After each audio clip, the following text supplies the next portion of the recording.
গেল 24শে August high court সরকারকে নির্দেশ দিয়েছে বাঁকখালী নদীর তীরবর্তী সব দখলদারের তালিকা তৈরি করে 4 মাসের মধ্যে উচ্ছেদ এবং দূষণ নিয়ন্ত্রণের ব্যবস্থা নেওয়ার। নির্দেশনার এক সপ্তাহের মধ্যে কক্সবাজারে আসেন নৌ পরিবহন উপদেষ্টা। শনিবার তিনি বাঁকখালী নদী দখলমুক্ত ও দূষণমুক্ত করার তাগিদ দেন। মামলাটা দেখলে আমরা বুঝতে পারবো যে আরএস বিএস কোন খতিয়ান, কোনটা জনগণের জন্য সুবিধা হয়, কোনটা বিআইডব্লিউটি এর জন্য সুবিধা হয়, হ্যাঁ নদীর জন্য সুবিধা হয়। ওটা আমরা দেখে যদি রিপিলারিং করতে হয়, ওগুলিও প্রায় তৈরিই আছে,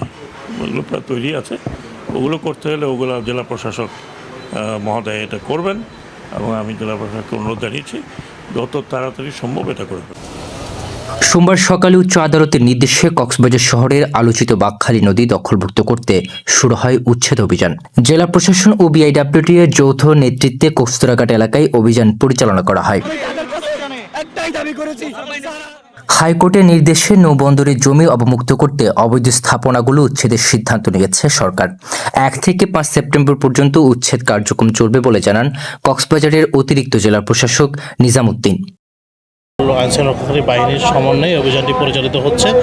আমরা প্রাথমিকভাবে বিআইডব্লিউটির চাহিদা মতো 5 দিন ব্যাপী অভিযানের পরিকল্পনা করেছি। তবে যতক্ষণ আদালতের নির্দেশ অনুযায়ী সম্পূর্ণ অবৈধ স্থাপনা উচ্ছেদ হবে না, ততক্ষণ এই অভিযানটি আমরা পরিচালনা করা হবে।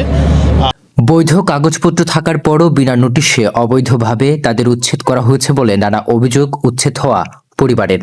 তবে খতিয়ানভুক্ত জমির মালিকদের বিবেচনা করার তাগিদ অনেকের। সিটিজেনশিপ রাইটের বলার অধিকার আছে, তো আমি বলবো আপনি বেআইনিভাবে কেন ভাগবেন?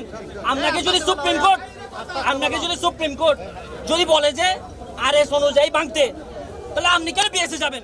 তাহলে আপনি বিআইডব্লিউটি হন, আপনি যে হন, আপনি তো অফকোর্স কোর্টের ঊর্ধ্বে না। আপনারা যারা খতিয়ানভুক্ত জমি আছে এখানে হাত দিবেন না, জনগণের মুখোমুখি হবেন না, কারণ এইটা হচ্ছে সাব রেজিস্ট্রার দায়ী এবং ভূমি অফিসের এসিডেন্ট দায়ী। এরা খতিয়ান কেন করছে? আমরা রাজস্ব দিচ্ছি, ঠিক আছে?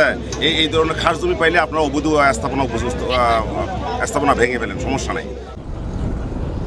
বাঁকখালী নদী দখলমুক্ত করে নদীর স্বাভাবিক প্রবাহ ফিরিয়ে আনাই মূল লক্ষ্য বলে দাবি করছেন বিআইডব্লিউটি এর কর্মকর্তা খায়রুজ্জামান।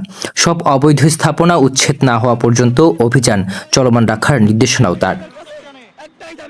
আপনার মহামান্য আদালত বেলার পক্ষে রায় দিয়েছে কয়েকটি ডাইরেকশন দিয়ে। তার মধ্যে একটি হলো অবৈধ দখল করেছে তাদেরকে অপসারণ করে নদীর জায়গা নদীকে ফিরিয়ে দিতে হবে। বাঁকখালী বাঁচাতে আপনার ইসিএ ইকোলজিক্যাল ক্রিটিক্যাল এরিয়া হিসেবে ঘোষণা করতে হবে।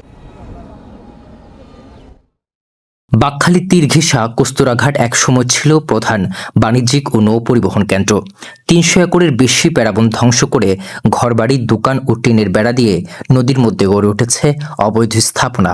এর আগে 2023 সালে এক দফা উচ্ছেদ করা হলেও পরবর্তীতে আবারও অবৈধ স্থাপনা গড়ে তোলে দখলদার বাহিনী। রাজিন সালে, চিটাগং ট্রিবিউন, কক্সবাজার।